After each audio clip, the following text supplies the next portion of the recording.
Shalom! Hoje nós estamos aqui em mais um Chá com Torá para falar com vocês sobre Purim, essa celebração tão bonita que reporta a soberania e o cuidado do nosso Deus com seu povo, em que também nos fala sobre a humildade e a obediência de Esther e Mordecai. Amém? Então fica com a gente, curte esse vídeo, compartilha, né, para que outras tantas pessoas possam ter acesso à Torá, ao estudo que vai ser ministrado hoje aqui. E hoje eu estou aqui com duas pessoas muito especiais, que é a Cláudia Palácio. Oi, Shalom. E a Dani Arona. Shalom, prazer estar aqui, poder falar dessa festa maravilhosa. A gente tem muitas coisas para revelar. E é uma festa, você vê a mesa tão feminina, tão cheia de brilhos, que a gente preparou, né? Então, um prazer muito grande. E essa festa, né, ela é marcada com um banquete. Então, por isso que nós estamos apresentando para vocês, né, essa palavra maravilhosa, com uma mesa simbolizando um banquete para o eterno. Nós estamos elevando todas essas coisas em adoração a Deus, aqui junto com vocês. Exatamente. E aí, o que é Purim, né? Que celebração é essa? De que isso começou, quando que isso começou, como que a gente celebra Purim, qual o contexto histórico dessa celebração, tudo isso a gente vai falar hoje aqui, né? Espero que vocês gostem e participem. Então vamos lá. O que é Purim?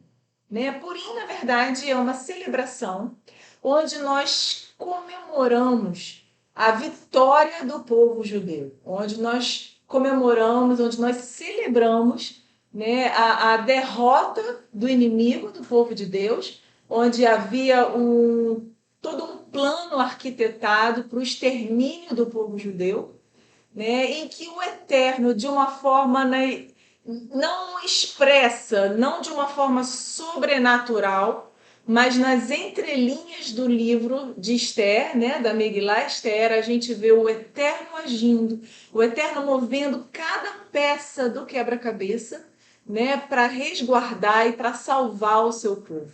Porque o nosso Deus é um Deus zeloso, é um Deus de amor, é um Deus que cuida de nós. Amém. Né?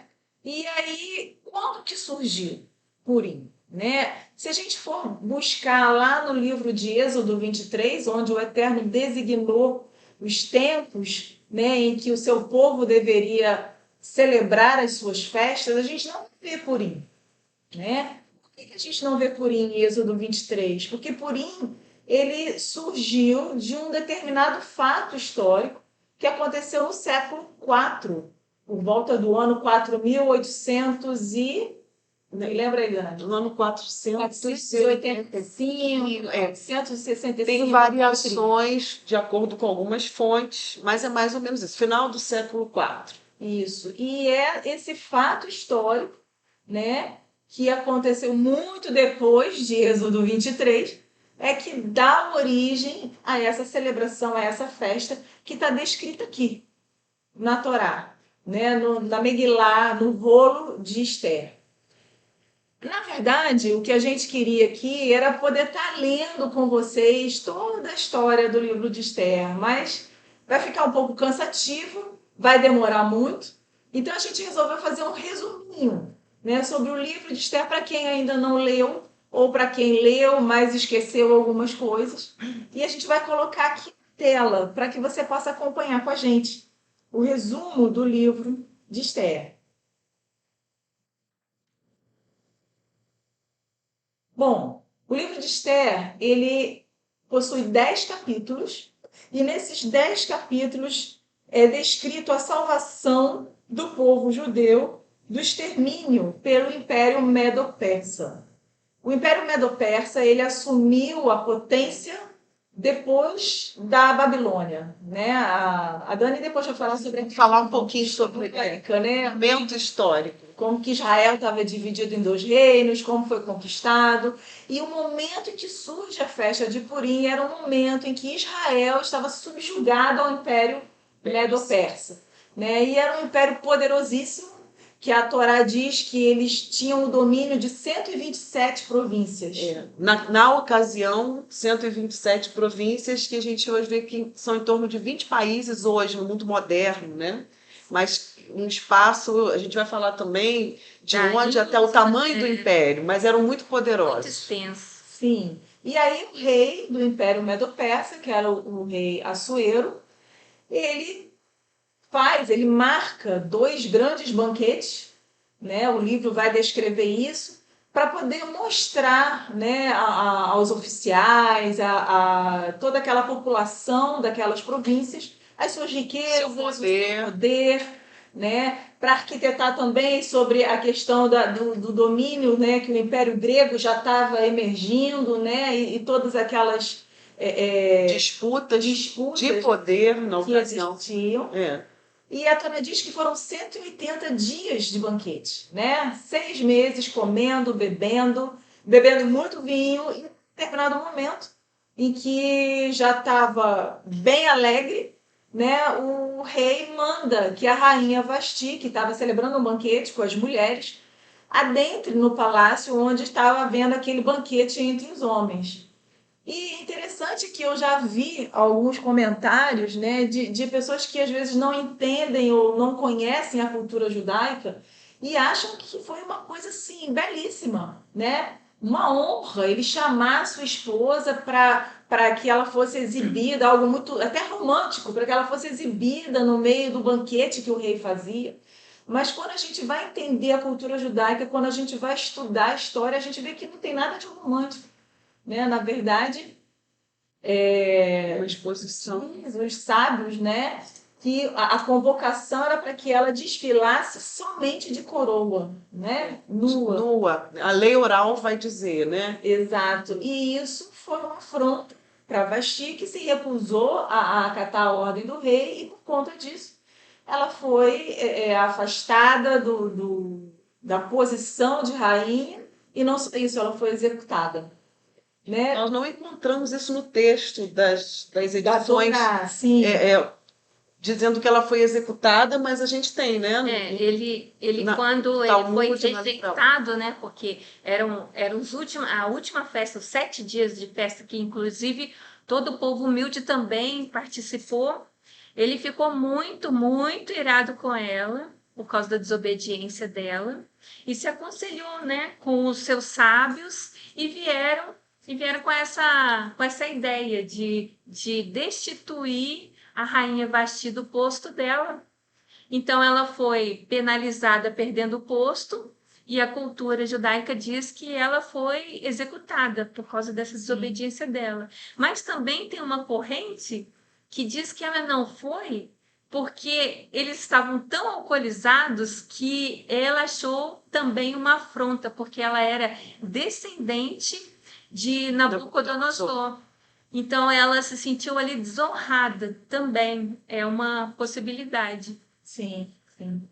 E aí a Torá vai dizer que depois que passou o efeito do vinho, a ira do rei, surge aquele problema, né? Precisamos arrumar uma rainha para o rei.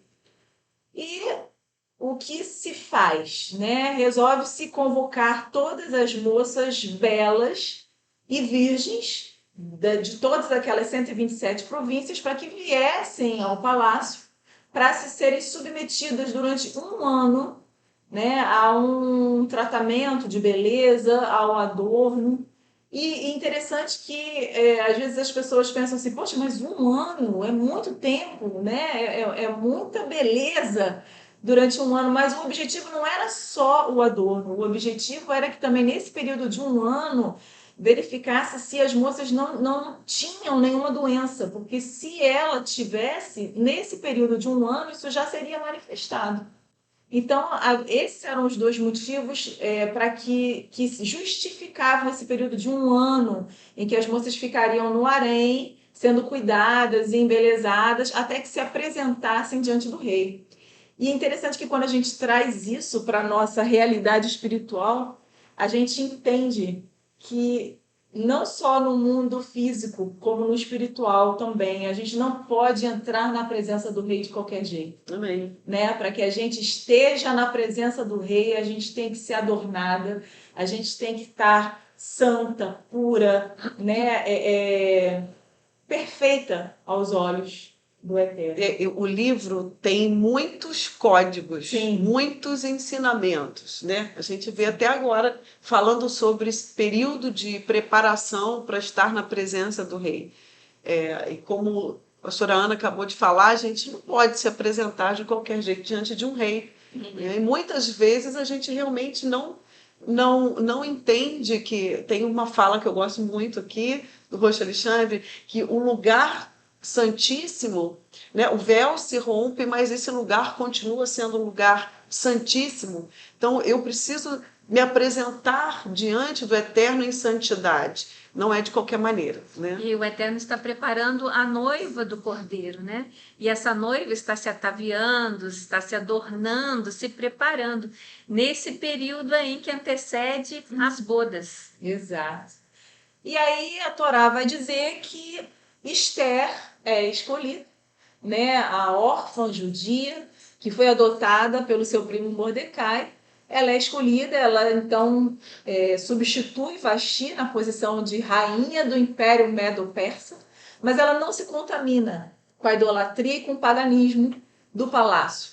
E aí ela, junto com Mordecai, o seu primo, eles conseguem fazer com que uma trama que estava sendo bolada para matar o rei, né, seja desmantelada, e o rei então manda que seja escrito no livro, né, das crônicas do rei o que foi feito em favor do rei. Mais adiante a gente vê que Ramã, o primeiro-ministro do rei, a Dani vai explicar, né, sobre a questão, a origem, né, de Ramã, mas havia um ódio mais do que normal Mais do que normal. sobre Mordecai, que não se curvava a ele, né, e sobre todo o povo judeu, e por conta disso Ramã arma toda uma farsa e consegue convencer o rei Assuero de que o povo do livro, o povo que cumpria e obedecia a Torá, era um povo que não se subjugava às leis do reino e por isso deveria ser todos mortos, né? O rei concorda, a trama é armada e, não contente com isso, Ramã constrói uma forca para matar Mordecai, porque Mordecai não reverenciava ele quando ele passava. No decorrer da história, a gente vê que quando Esther se posiciona, quando Esther, então, determina que todo o povo judeu, assim como ela, orassem e jejuassem por 3 dias, o Eterno se move e toda aquela trama, todo aquele genocídio que havia sido armado contra o povo de Hashem é desfeito. E, por fim, Ramã e os seus 10 filhos são mortos, enforcados. Mordecai é promovido a vice-rei e todos esses acontecimentos narrados no livro de Esther, eles são registrados em pergaminhos que são enviados para as 127 províncias onde o Império Medo-Persa dominava, ordenando com que no dia 14 de Adar do calendário judaico todo o povo celebrasse a salvação do povo judeu pelo extermínio do Império Medo-Persa, celebrando a eternidade do povo judeu. Amém? Amém. E agora a gente vai passar, mas antes da gente passar, eu me lembrei aqui de uma questão muito interessante sobre o jejum e a oração de Esther. A Torá vai dizer que ela ordenou que todo o povo judeu das 127 províncias, juntamente com ela, durante 3 dias, estivessem orando e jejuando, porque ela agiria em favor do seu povo. E se perecesse, pereceria. E o interessante é que quando a gente vai estudar essa questão de 3 dias, a gente vê que não foi por acaso os 3 dias. Porque 3 dias equivale a 72 horas. O número 72, na gematria, equivale à palavra Hesed. E o que é Hesed? Hesed é benevolência, favor, graça, compaixão. Então, na verdade, Esther não foi de qualquer jeito à presença do rei. Ela não foi baseada na sua emoção, ela não foi baseada na sua posição de rainha. Esther permaneceu durante 3 dias buscando a benevolência, o favor do Rei dos Reis, para que ela pudesse então adentrar na presença do Rei Assuero. Isso são códigos que a Dani depois e a Cláudia vão explicar melhor para vocês. Esse é um dos códigos. Exato. Isso é muito lindo, né? E é isso que me encanta na Torá. Porque, como eu disse antes, a Torá ela é como se fosse todo um conjunto, né? Como um quebra-cabeça, e que a gente vai buscando e a gente vai aprendendo e a gente vai encaixando.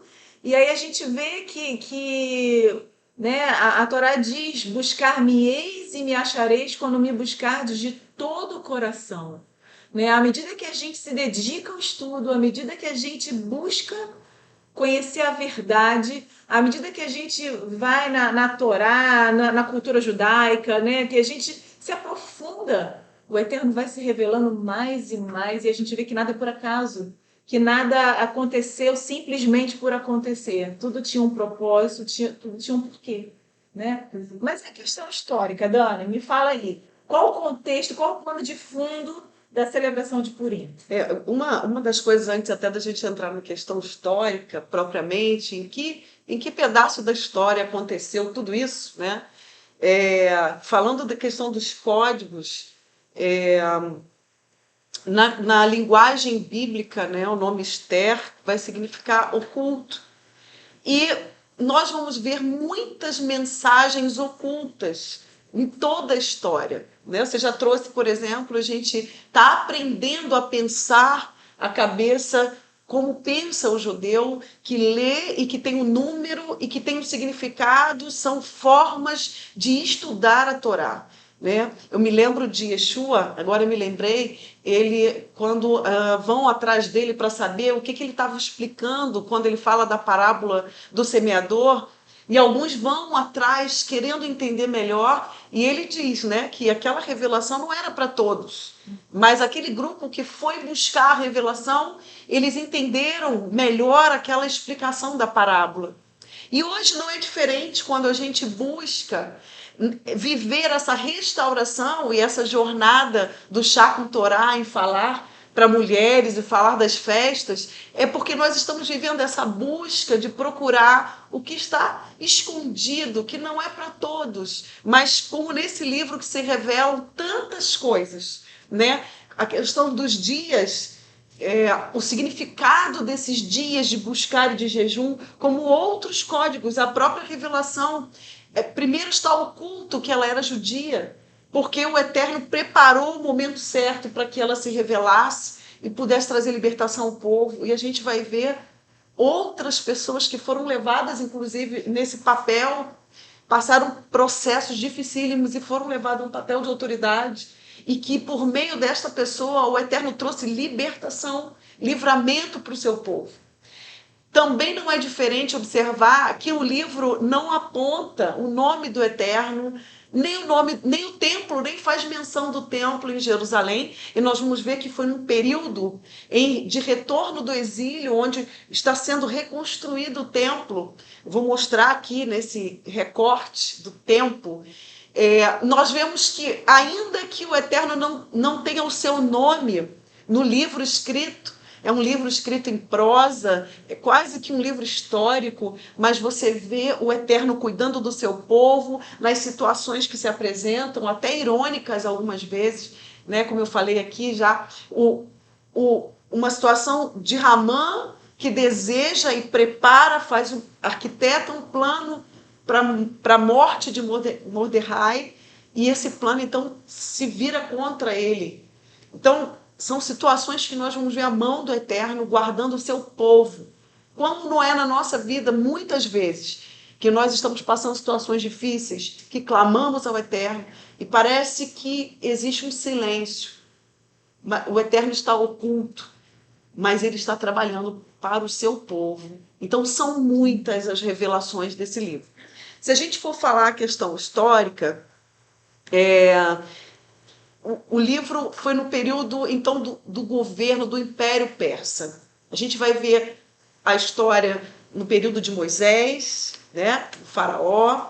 Então, a gente vai ver depois o povo sendo liberto, vem os reis, o rei Saul, o rei Davi, o rei Salomão, e nós vamos ver então uma separação, uma divisão do povo para o norte, Israel, para o sul, Judá, o norte sendo atacado, dominado pelos assírios, e a gente vai ver aquele momento então da Babilônia dominando então os judeus, a região do sul, região de Judá, levando eles cativos. É uma história conhecida, tem até representação em novelas, o povo é levado cativo, a destruição do primeiro templo, e eles sendo levados para o exílio. Neste contexto de guerras, como foi falado aqui, de guerra de poder e de impérios, que também é um cumprimento de uma profecia dos impérios que iam governar, crescer e cair. Livro de Daniel. No livro de Daniel, a gente vai ver, então, subindo um outro império que vai combater a Babilônia, vai vencer, então eles começam a dominar. Então o povo já sai do domínio babilônico e entra no domínio persa. E a gente vê, então, Ciro, que é muito interessante, uma característica de domínio desse povo, dos persas, é que, apesar deles terem a sua religião, eles eram monoteístas, zoroastrismos, era a religião deles. Eles não impedem que essas províncias adorassem os seus deuses. Então, não havia essa que a gente vai ver em outros impérios impondo a sua religião. Eles não impunham a sua religião, deixavam livre as províncias. E isso vai ser interessante, porque a característica de Ramã está fora dos valores dos persas, né, nesse sentido. E a gente vai falar o motivo disso. Então, a gente vê, neste recorte da história, os persas, e logo depois os gregos vão dominar o império, vão vencer o Império Persa. A gente vai ver a história de Hanukkah acontecendo em torno de 200 anos depois. A gente tem, eu vou mostrar aqui na linha do tempo, a gente tem datas diferentes de fontes diferentes. Vão ter variações, né? Algumas variações de anos, mas a gente tem uma média, né, desses anos. Então, a gente vai ver depois os gregos subindo, que a gente tem a celebração de Hanukkah, e a gente tem, então, antes desse período, 200 anos antes, a gente tem esse período, esse recorte que nós estamos estudando hoje. Então, a história de Esther, e eu já mostro aqui na linha do tempo, você pode ver de casa, ela vai acompanhar o período do retorno do exílio, né, onde está sendo reconstruído, então, a cidade de Jerusalém, vai ser reconstruído então o templo. Eu trouxe esse período para que você conheça a história do povo que você foi enxertado. É o nosso povo, é a nossa história. Essa celebração e todas as celebrações, como foi falado no início, a gente não encontra essa festa como um mandamento solene do Eterno na Torá, como a gente vai ver o Shabat, Rosh Chodesh, porque são acontecimentos que vieram depois na história, mas de um livramento tão grande que ele se torna, então, algo que precisa ser celebrado e lembrado, né? E aí a gente vai ver, então, a história de Esther acontecendo nesses retornos. A gente vai ver o livro de Esdras, a história de Neemias e a história de Esther, porque foi no período dos persas. Esse domínio deles durou em torno de uns 300 anos, mais ou menos. É importante lembrar que na corte de Assuero, e a gente em hebraico fala Ahasverosh, né? Nesse período, ele tem uma distância de nós de em torno de 2.400 anos, mais ou menos, né? Atrás. E o período que eles o espaço geográfico que eles dominavam era muito grande, da Etiópia até o limite com as Índias. Eram muito poderosos, como você falou. E haviam, então, essas guerras de conquistas, né? Importante também falar, hoje a gente fala da capital, onde tudo acontece, né? Em Suzã, existem hoje ruínas no Irã, desse lugar, dessa capital que foi tão importante. Mas, quando a gente fala do contexto histórico, a gente vai ver que isso acontece também em torno de uns 50 anos depois, então, da carta, né, do decreto de Ciro, permitindo que o povo voltasse. E uma coisa interessante é que o povo persa não tinha essa característica, como eu falei, de impor a sua religião. Então, esse homem que se levanta, Ramã, ele estava descaracterizado. Por que esse ódio tão grande do povo de Israel? E aí nós vamos ver um outro ensino. Nada passa despercebido no texto, né? A gente vai ver, logo no capítulo 3, se eu não me engano, versículo 1 do livro de Esther, do Megilá, desse rolo de Esther, que foi, importante dizer, foi escrito por escribas, né, da forma correta. Então, todas as palavras não foram colocadas por acaso. E partindo do princípio que a gente já viu aqui, que no hebraico o que você lê, ele representa um número, e isso vai fazer conexão com outras informações, é fundamental que o texto ele seja entendido, estudado como foi escrito, né? E aí nós vamos ver, então, no capítulo 1, que vai falar quem é Ramã, quando apresenta essa figura que se levanta contra Israel, contra Judá, contra os judeus. Ele é chamado filho de Hamedata, que era um agagita. Olha o detalhe que está aí. Não sei vocês. Muitos anos eu lia, nunca ia imaginar. São os agagitas. Por que está escrito isso? É. Né? E aí, quando a gente vai, então, buscando a restauração das raízes, a gente vai aprendendo e identificando que nada é por acaso. Isso me traz, não sei, creio que para vocês também, uma confiança maior no Eterno, de que na nossa vida nada é por acaso, né? Nada foge ao controle dele. Ele tem esse controle, Isso mesmo. ainda que a gente não consiga compreender, ainda que traga momentos de dor, de sofrimento, de lutas, né? Como a gente vai ver aqui, o povo precisou passar por lutas, teve que fazer o jejum. E aí, importante, só para fechar essa parte da contextualização histórica, que o texto vai mostrar quem é esse homem. E aí nós vamos lembrar, então, dizendo que ele é um agagita, que ele é um descendente de um rei amalequita, né? De Agag, que foi poupado por uma desobediência do rei Saul. Que a ordem do Eterno era que esse povo tinha que ser exterminado, esquecido da face da terra. E Saul, em desobediência, né, nós vamos ler isso na história, contando sobre a questão de Saul, ele desobedece, no livro de 1 Samuel, ele vai desobedecer o Eterno e ele poupa o rei, e poupa alguns espólios, alguns animais, e isso foi algo que o Eterno abominou. E nós vamos ver, então, essa descendência. Depois é feita a justiça, né? Samuel, então, opera a vontade do Eterno, né? Mata o rei, mas ele já tinha vivido aí um período, já tinham descendentes novos, enfim. E a gente vai ver a palavra, o livro cita e não deixa passar esse detalhe. E é tão sério essa questão do povo de Israel com os amalequitas, que desde a saída deles do Egito já houve esse conflito da guerra pela pura maldade. E os amalequitas, eles combatiam, eles destruíam os mais fracos e os desligados. Então é uma batalha que vai além do material, né? A gente vê na Torá que eles tinham acabado de sair do Egito, estavam se recuperando ainda quando os amalequitas, né, os atacaram e sem que eles sequer intencionassem conquistar o território dos amalequitas, né?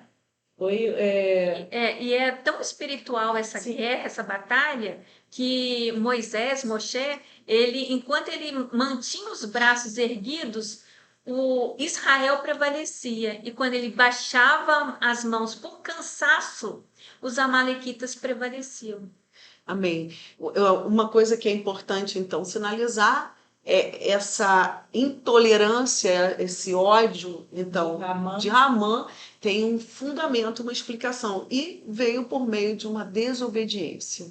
Como é importante também a gente entender que quando o Senhor nos dá uma direção, precisamos obedecer ao Senhor, porque isso vai trazer consequências, né? Então, uma revelação que tem nesse livro que antes eu não tinha esse entendimento. E a ordem do Eterno é que fosse apagada a memória de Amaleque. Toda a terra. É, essa característica é muito importante. E assim, dentro do contexto histórico, para gente, uma coisa interessante também é que nós vamos ver que o livro cita, eu botei aqui, capítulo 10 versículo 2, que essa história também está escrita não só no livro de Esther, que a gente tem como um livro judeu, né, da Bíblia, mas também foi escrito no livro dos reis persas, né? E isso é importantíssimo porque nós sabemos que muitas coisas ainda não foram descobertas na arqueologia. Mas se esses livros estiverem enterrados em algum lugar, lá nas ruínas de Suzã, quem sabe, a gente vai ter essa história escrita também no livro dos reis. Então, muito sim, importante. todos os atos de seu poder e força, bem como o relato Mordecai. da grande honra atribuída a Mordecai pelo rei, estão escritos nas crônicas do rei Axaverosh. Assim que se fala?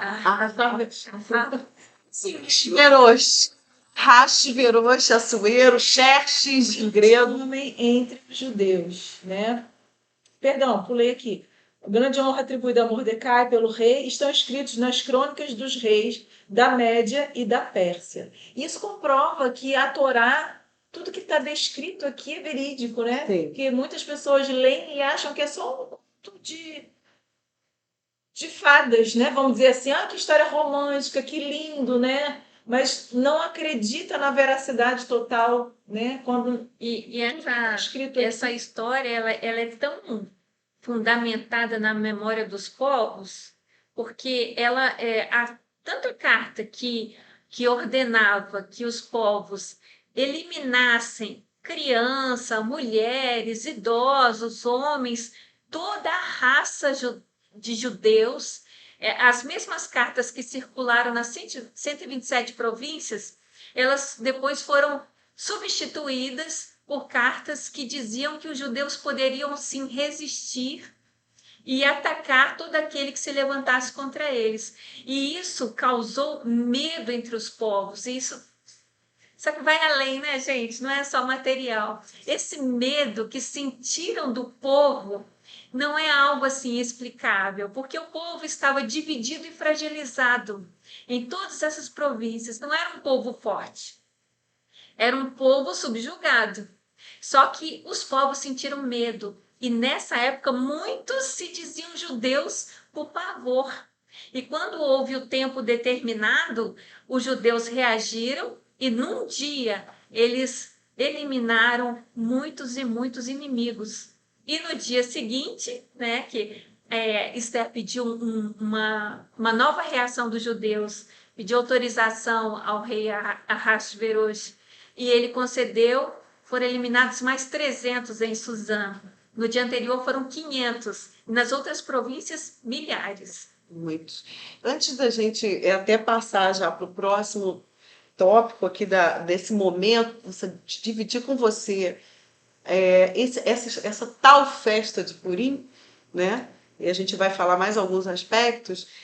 Eu anotei duas coisas muito importantes que eu vi. O Senhor, ele trabalha mesmo em meio àqueles que não são seus, para favorecer os seus. Em meio aos pagãos, aqueles que não acreditam nele. Isso é importante a gente lembrar, né? E o propósito de Deus, ele está acima de qualquer intento, há um propósito. E o povo, a gente falou aqui sobre o jejum, né? E isso é muito importante quando a gente olha para a história e vê. Em todo tempo, a gente vai ver que o povo precisou fazer a sua parte, né? Nós precisamos fazer a nossa parte. A história mostra isso.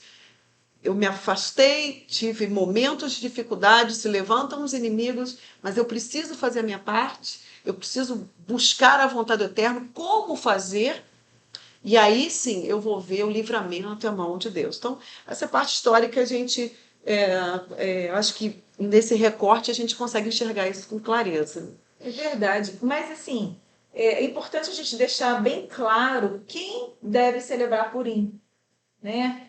E aí eu queria ouvir da Cláudia. Todo mundo pode celebrar Purim? Olha, Importância de Purim para os dias de hoje, porque a gente sabe que a celebração de Purim, como a gente falou, ela é uma festa profética que ela fala do que aconteceu, do que acontece e do que acontecerá. Né? Eu queria ouvir de você um pouquinho sobre isso. Todo mundo pode celebrar Purim? Qual a importância olha, nos dias de hoje? antes de falar dos dias de hoje, na época, né, de Esther, de Mordecai, quando houve toda essa conspiração, quando houve esse decreto, essa maldade de Ramã, porque ele jogou sortes e ele estava indeciso, né, entre qual mês escolher, porque ele já estava com a autorização do rei, que ele podia destruir o povo judeu assim na sua totalidade, exterminar o que Deus mandou fazer com os amalequitas, a mãe queria fazer com os judeus, queria exterminar. E ele teve a chance, né, através da influência que ele tinha sobre o rei, de realizar esse decreto e expedir para as províncias. Então ele estava ali, né, aproveitando aquele momento, né, de triunfo dele, lançando sortes para saber que dia que ele escolheria, e na sorte caiu no mês de Adar, né? E a perversidade era tão grande, porque era o último mês do ano. E esses fatos, os fatos dos banquetes e tal, ocorreu logo no iniciozinho, no início de Nissan. Então, isso aí, as pessoas iam ficar agonizando por praticamente um ano, 11 meses, com esse decreto sobre suas cabeças, né? Decreto de morte, de extermínio, até crianças iam ser eliminadas. E então todo esse contexto de terror, tudo aquilo que motivou, né, o desespero de Mordecai, que ele se vestiu de panos de Sabe, saco, de jogou trapo. cinza sobre ele, ficou gritando na praça. Tudo isso que motivou no povo uma contrição, arrependimento, porque muitos choraram, muitos se desesperaram, além de Mordecai. E isso chegou aos ouvidos da rainha Esther. Então, todos esses acontecimentos foram muito fortes, eram acontecimentos que geravam um risco de vida, risco iminente de vida, e aquele pavor. Poxa, todos já sabem que daqui a um ano praticamente um ano, vão poder eliminar todo mundo. Quem garante que eles não vão começar as execuções antecipadas? Então, o povo teve um terror, as pessoas começaram a fugir das províncias, quem podia fugir, fugiu, e o povo, além de estar dividido, agora estava apavorado. Né? E isso é movimentado pelo Ruach do Eterno, porque para provocar muitas vezes em nós o arrependimento, ele agita a terra, né? Ele agita a terra. E foi isso que aconteceu. Ramã fez um movimento agressivo contra o povo do Eterno. E o Eterno, através do clamor, ele ouviu o povo. E tudo isso vivenciado por Mordecai, por Esther, as estratégias de jejum, contrição. Isso aí foi relatado e foi escrito em carta. E Mordecai, ele distribuiu para todos os judeus. E a recomendação era que ele sim festejasse, fazendo um banquete, e era algo assim, era impositivo. Tinha que se tinha que se celebrar porque foi um grande livramento. E nas entrelinhas sabemos que foi o Eterno. Então era uma ordem para todo o povo judeu. E quando eles receberam essa carta, eles mesmos, os judeus, eles estabeleceram e tomaram para si e para todas as suas gerações posteriores e para todos aqueles que de alguma forma participavam do convívio deles, celebrar também essa festa. Então não é só para judeu, é para os judeus e para os aproximados da Amém. casa de Israel.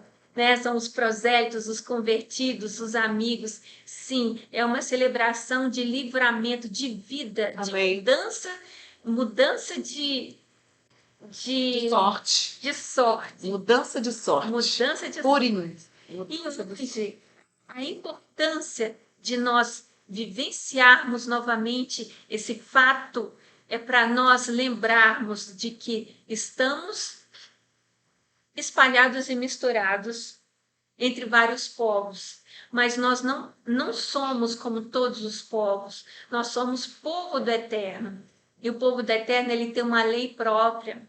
Ele tem que ser fiel a essa lei, porque toda vez que o povo começa a se assimilar às culturas, o Eterno permite que perseguidores apareçam, né? Amalequitas apareçam para te sacudir e te trazer de volta à obediência. Porque Purim, a mensagem maior de Purim é Techuvá, é o retorno. Então, todo aquele, nós que fomos aproximados de Israel, que nos identificamos como povo do Eterno, nós devemos sim olhar essa festa, seguir as mensagens que Esther, que Mordecai, que Amã, que Ahasverosh, através, né, porque ele era muito volúvel, né? Porque por causa de Ahasverosh foram interrompidas as construções lá em Jerusalém, porque ele foi influenciado e interrompeu, mesmo ele sendo de uma religião que não se punha a isso. A vaidade, né? E o poder. E depois ele foi suscetível a Hamã quando pediu para destruir um povo inteiro. E depois ele ainda ouviu, graças a Deus, né? Ouviu Esther e Mordecai, ele tirou o sinete da mão de Hamã, ele sacrificou Hamã na forca que ele fez para Mordecai e colocou o anel tá certo, colocou o anel em Mordecai e deu o mesmo título que Amã, só que ele foi progredindo e fez feitos muito maiores que Amã. Mas ele deu também carta branca, ou seja, ele era um rei que facilitava, né? Facilitava seus príncipes. Era interessante quando a gente observa toda a história do povo judeu, né? A gente verifica que vários Ramãs emergiram na história, né? E assim como o Ramã da Megilá Esther, todos eles, se a gente observar, todos eles, no plano que é arquitetado contra o povo judeu, há requintes de crueldade. Quando a gente observa aqui na leitura que Ramã, ouvindo o conselho da esposa, ele constrói uma forca de 23 metros, não é simplesmente para matar, mas era para humilhar, exibir, né, Mordecai, era para humilhar, né? E isso são requintes de crueldade, né? E a gente vê isso em toda a história. Quando a gente vê sobre o Holocausto, né, o objetivo de Hitler não é simplesmente exterminar, né, o povo judeu, mas a gente vê em toda a história requintes de crueldade, né, com crianças, com jovens, câmeras de gás, a marcha da morte. A gente vê coisas horríveis, as experiências que eram feitas, né, pelos médicos.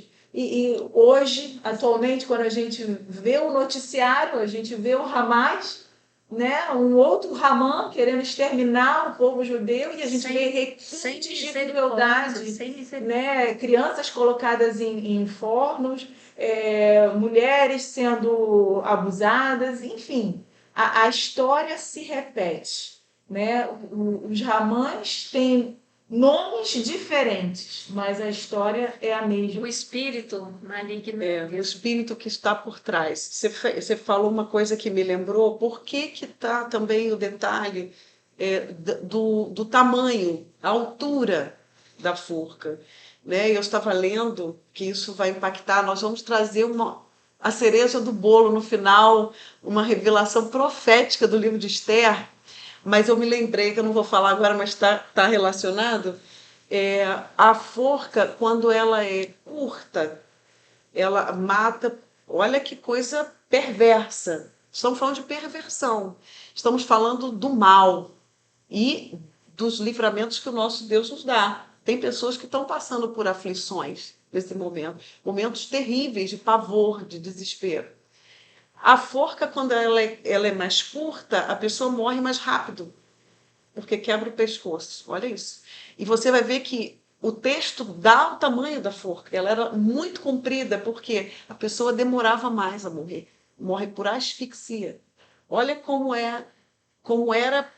foi perversa a forma como ele planejou a morte de Mordecai. Terrível isso, né? Mas a gente vai ver isso na história um pouco mais na frente, nessa revelação do livro de Esther, de um texto, de uma fala de Esther, que é um mistério, mas não é mais para nós. Amém. E é importante também nós ressaltarmos o que aconteceu na época da batalha dos judeus contra aqueles que os perseguiram. Porque no decreto de Amã, os povos poderiam aniquilar os judeus e tomar todos os despojos deles. Mas quando houve a ordem de Mordecai, que poderia eles se oporem a eles e destruírem os seus inimigos, eles não recolheram os despojos. Aí a gente lembra, né, do Eterno dando ordem a Saul, que quando vencesse os amalequitas, não ficasse com os despojos, e ele pegou para si e ele preservou o rei. Mas quando os judeus revidaram aqui em Purim, eles não recolheram os despojos. E nesse contexto, eles fizeram um concerto com o Eterno. Muito bom, muito forte. Interessante. E para a gente encerrar, que a gente, na prática, como que nós celebramos Purim? Né? Vocês já entenderam o que é Purim, mudança de sorte, como que surgiu Purim, a questão histórica, né? Mas na prática, como que a gente celebra? Bom, a Torá dá uma dica, né? Sim. Lá na Megilá Esther, no capítulo 9, versículo 21, do versículo 20 ao 22, né? Já diz duas coisas que a gente precisa fazer para celebrar Purim. Vamos ler o texto? Diz assim: Mordecai registrou esses acontecimentos e enviou cartas a todos os judeus em todas as províncias do rei Axaverosh, próximas e distantes, instruindo-os a observar o 14º e o 15º dia do mês de Adar, todos os anos, para comemorar os dias em que os judeus obtiveram descanso de seus inimigos, e o mês em que sua tristeza foi transformada em alegria, e o lamento em feriado. Deveriam celebrar esses dias com alegria, enviando porções de comida uns aos outros e dando presentes aos pobres. Então, como que a gente celebra? Né? Em primeiro lugar, a gente faz a leitura do rolo de Esther, não é? Da Megilá Esther, para que a gente relembre, né? Porque ainda que a gente conheça a história, cada leitura que a gente faz, o Eterno revela, vai falando detalhes que às vezes a gente lê e passa desapercebido. Então, leia o livro de Esther. O segundo a segunda prática, né, que faz parte da celebração de Purim, é o jejum. Lembrar, né, aquele período que o povo jejuou, fazer esse jejum durante um dia, no dia que antecede a celebração 13º de Adar, né? Lembrando o período do jejum. Lembrando que o jejum é até o pôr do sol. Exato. E é importante que a gente ressaltar aqui que o jejum não é uma barganha com o Eterno, né? Ah, eu vou jejuar para conseguir isso. Não, o jejum é para que você se prepare para entrar na presença do Rei, Amém. né? Para que você reveja, né, o que em você precisa ser mudado, como a Cláudia falou antes, né? Quando a gente lê, na verdade, a gente tá vendo o que dentro de nós precisa ser transformado, né? Porque o povo, os inimigos se levantavam quando o povo se afastava da Torá. Então, é o momento em que a gente vai refletir, em que a gente vai se autoexaminar, né? O que eu preciso fazer para me adornar, para estar apta a entrar no Santíssimo Lugar. É, Pode falar. E como o banquete, né, era para lembrar da alegria, né, da vitória, o jejum que a cultura judaica estabelece para que seja feito na véspera é para lembrar que essa vitória não foi conquistada pelo braço humano, Sim. ela foi conquistada por arrependimento e pelo eterno escutar esse arrependimento, né, escutar esse clamor. Então esse jejum marca o instrumento, o como foi alcançada essa vitória. E o banquete é da alegria de ter sido conquistada. Sim. E interessante quando a gente vai ler, né, o livro de Esther, que a gente verifica que o livro, como a Dani falou, o livro em momento nenhum cita o nome de Deus expressamente, o livro não cita Jerusalém, mas a gente vê Deus agindo, né, nas entrelinhas. E o interessante, quando a gente lê o livro de Esther, nós conseguimos verificar que é nesse momento do jejum e da oração, daqueles 3 dias estabelecidos pela rainha Esther, em que o mover de Deus começa a agir e que o rei Assuero é incomodado para ler o diário do reino e ali ele verifica o que Mordecai havia feito, né? Então ele resolve honrar Mordecai. A gente verifica que a importância do jejum, a importância da oração que move o coração de Deus, né? Porque o Senhor tem controle de todas as coisas. Mordecai não foi enforcado na forca que foi criada para ele. Moshe não foi morto no rio Nilo. Daniel não foi morto na cova dos leões. Né? Como José não morreu naquele buraco em que lançaram ele. Porque o Eterno tem o controle de todas as coisas. E quando, ainda que a gente não perceba, ainda que a gente não veja, né, o sobrenatural de Deus, mas o nosso Deus, ele tem o controle de todas as coisas. Não dorme nem cochila o guarda de Israel. Que você nunca se esqueça disso. Amém. Amém? E tem um versículo que eu queria falar, porque tem a ver com o que você está falando. Porque a tristeza, segundo Deus, opera arrependimento para a salvação, o qual não traz pesar, mas a tristeza do mundo opera a morte. Segundo Coríntios 7:10. Amém. Então, recapitulando, como a gente celebra o Purim? A gente faz a leitura do livro de Esther, e nós fazemos no dia que antecede a celebração o jejum de Esther. Nós também, como lemos aqui, né, entregamos alimentos, Presentes, Aos amigos aos necessitados, parentes, né? e ajuda aos necessitados. Exato. E nós também fazemos uma refeição festiva, Sim, né? e essa Reforçando o banquete de Essa Esther. ajuda aos necessitados, de acordo com uma leitura que eu fiz, é para que eles também pudessem fazer banquete. Interessante. Porque a importância de celebrar a alegria também envolve o alimento, porque isso aqui simboliza aliança, né? A ceia, ceiar com os amigos, é algo espiritual. Amém. Mas é importante a gente ressaltar, né, que na cultura judaica existem algumas diferenças em alguns posicionamentos, não é? Da maneira de De celebrar. celebrar, né? Com a qual nós aqui da congregação Missão Bereshit não concordamos.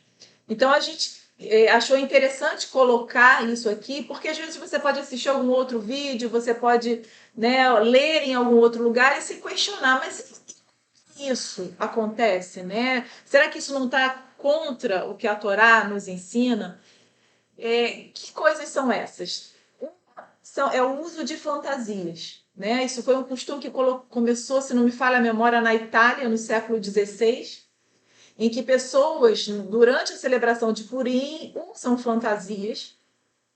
E a justificativa disso é que o Eterno, da mesma forma que o Eterno agiu em oculto, né, inspirando pessoas como Esther e Mordecai, que não revelaram a sua identidade, né, nós, durante a celebração, usaríamos fantasias para não revelar a nossa identidade. Um outro costume como Purim é a festa da alegria, né? A festa em que nós celebramos que o decreto de morte foi transformado em decreto de vida, né? Em que precisamos, como a Cláudia falou ali, né? Uma ordem para que nós celebremos e nos alegremos. Alguns bebem demasiadamente, né? E dizem que é para até que você não consiga distinguir entre o perverso Ramã do abençoado Mordecai, né? E nós não concordamos também com isso, porque de fato o vinho, né, ele simboliza a alegria, né? E a Torá não é contra beber vinho, mas se Embriagar. é condenar. Perder a consciência. O Exato. Eterno sempre condena perder a consciência. A gente tem que ter consciência de tudo que estamos fazendo em todo o tempo. Como Yeshua mesmo fala, né? Que tudo que nós fazemos será cobrado de nós, né? E ele usou até as palavras, né? De toda palavra frívola que o homem disser, isso prestará conta no dia do juízo. Imagina os nossos atos quando não temos consciência daquilo que estamos fazendo, né? Porque uma pessoa alcoolizada, ela não responde por si. Então, o que ela pode fazer e o que podem fazer com ela é terrível. Então a gente A gente quer frisar que Purim não é um carnaval judaico.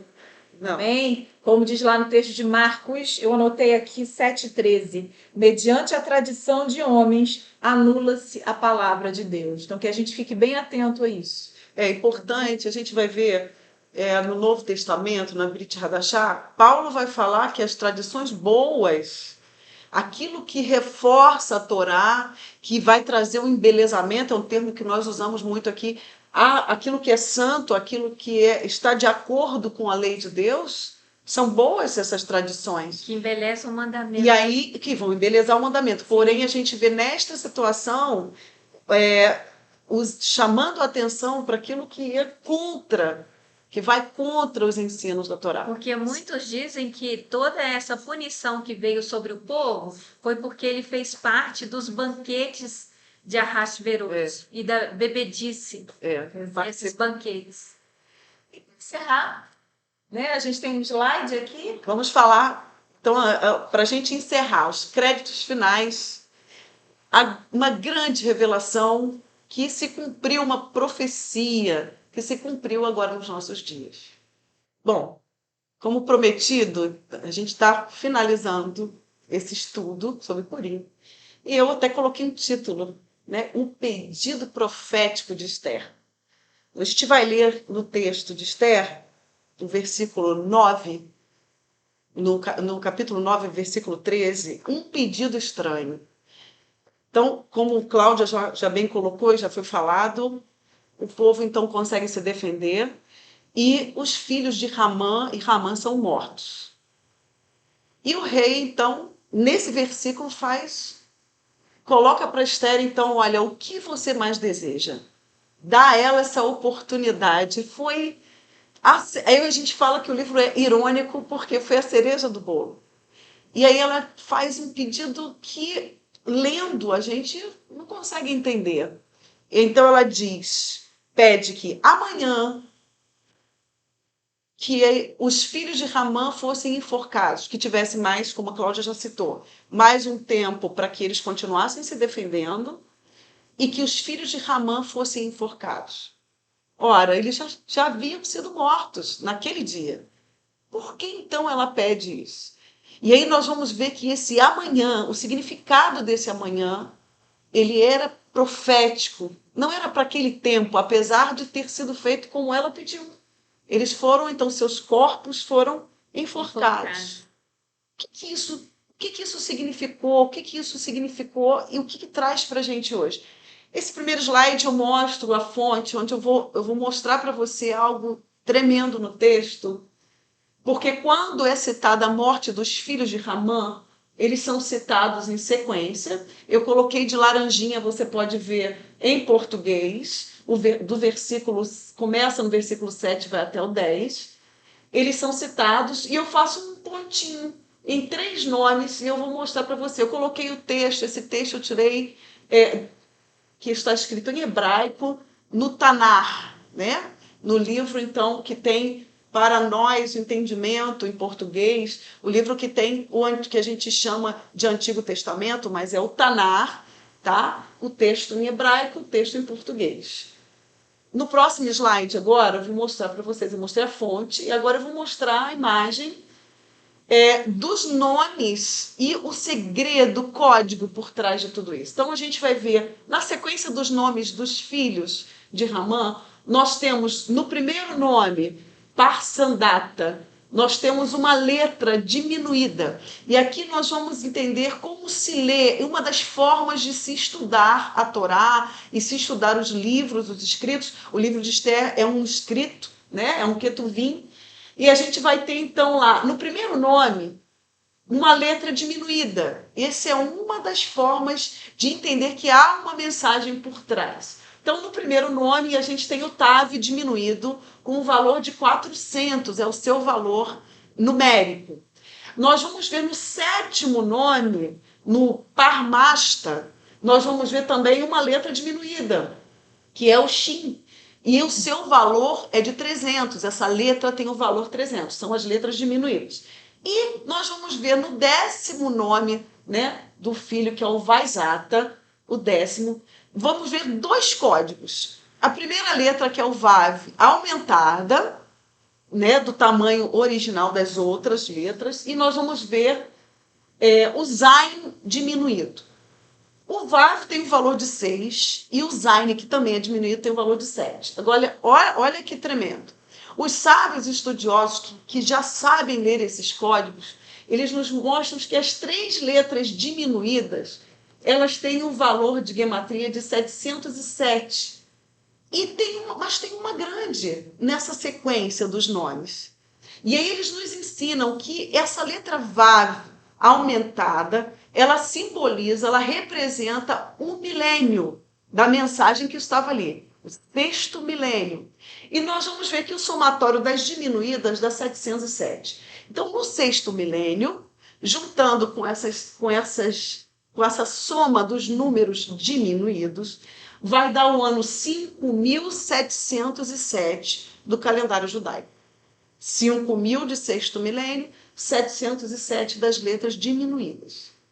Quando a gente faz a correspondência no calendário gregoriano, a gente vai encontrar o ano em que foram executados os 10 líderes que foram condenados à morte no ano de 1946, no julgamento de Nuremberg. E condenados de que forma? Vamos lá. Eles foram condenados de uma forma que já não era mais habitual em 1946. A forca, ao enforcamento. Assim como os filhos de Ramã. Assim como aquele pedido profético. E os sábios vão dizer que quando ela fala com o rei representa Adonai. O rei representa o Eterno. Ela pede ao Eterno que eles fossem enforcados. O que ela estava falando? Era uma fala profética do que acontece anos depois, quase 2.400 anos depois. Eles veem a forca. É interessante algumas coisas que aconteceram neste julgamento. No dia da execução, um dia antes, eram 11. E eu vi uma fonte que fala 12. Tá? Mas deles. Eles dizem, né? Você vai ler hoje se você der um Google, você vai achar fonte dizendo que eram 12 e um deles que foi julgado, ele foge, ele não está para ser executado no julgamento. Quer falar, Cláudia? Alguma coisa? Não, Agora não. é. E o 11º se envenenou na noite anterior à execução. Então, foram exatamente 10 que foram executados nesse dia Na forca. na forca. Existe também um comentário, eu fiz uma anotação aqui, na lei oral, que Ramã tinha uma filha. E essa filha se suicida. Ou seja, a 11ª, Suicídio. ela se suicidou.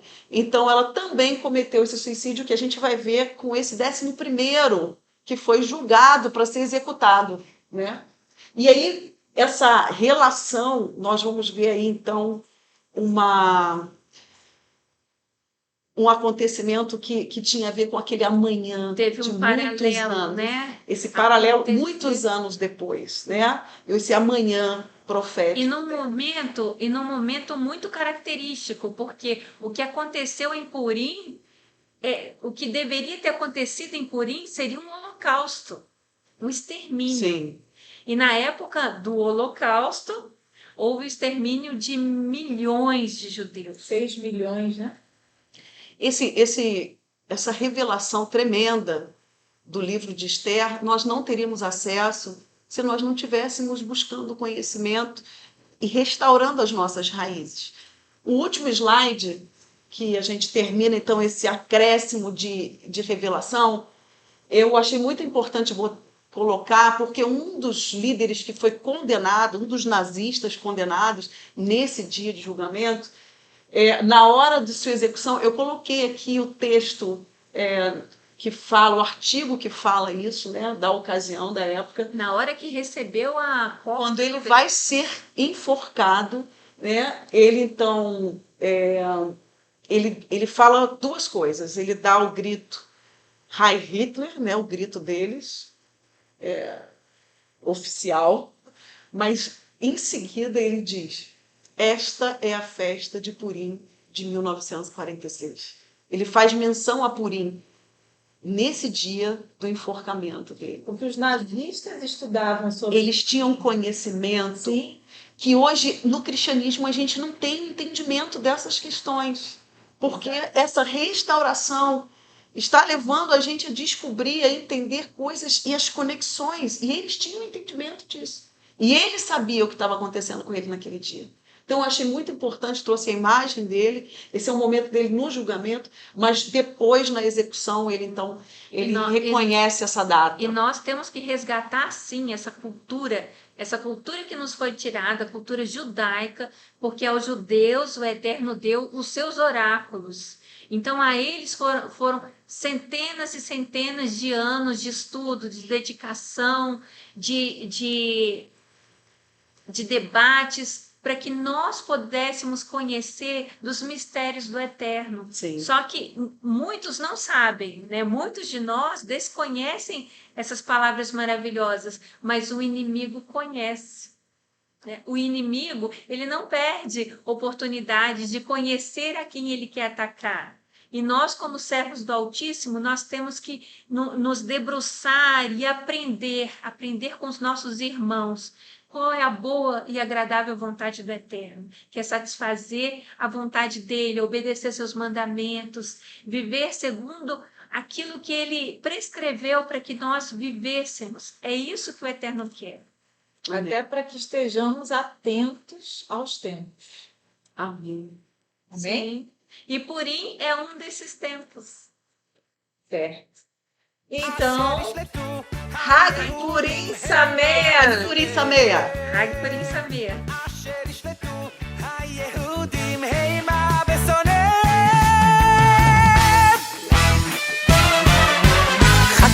חג פורים, חג גדול ליהודים, מסכות, רשנים, שיר וריקודים